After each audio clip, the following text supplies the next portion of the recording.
అయ్యో PSLV C61 విఫలం మూడో దశలో సాంకేతిక లోపం తలెత్తిందట. దానికి సంబంధించినటువంటి క్లిక్ చేయి ఒకదాని మీద, ఏదో ఒకదాని మీద క్లిక్ చేయన్నా. ఇదే నిన్న పొద్దున్నే మనం అనుకున్నాం కదా సాంకేతిక లోపం వచ్చిందని చెప్పి. PSLV C61 का सफलतापूर्ण उत्थापन प्रथम प्रमोचन मंच से अपने उद्दिष्ट कक्षा की ओर अपना सफर जारी कर चुका है.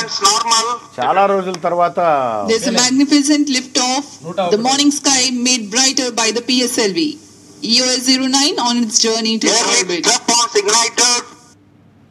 అయితే ఫస్ట్ సెకండ్ స్టేజ్ లో ఓకే, కానీ థర్డ్ స్టేజ్ లో ఇబ్బంది అయిందంట. ఇబ్బంది అయింది. అక్కడనే కూల్చేసారు దాన్ని, పైన పేల్చేసిండ్రు. ఇస్రో బాణం గురి తప్పింది. ఇక సిఎస్ఎల్వి C61 మూడో దశలో సాంకేతిక సమస్య, గది తప్పిన రాకెట్ దిశ మార్చేందుకు ఇస్రో ప్రయత్నం చేసింది. ఫలించకపోవడంతో రాకెట్ నింగిలోనే పేల్చివేత. కక్షలోకి చేరకపోయినా EOS 9 ఉపగ్రహం అట. అయ్యా పైన అది మొదటి దెబ్బ, ఇది చాలా కాలం తర్వాత.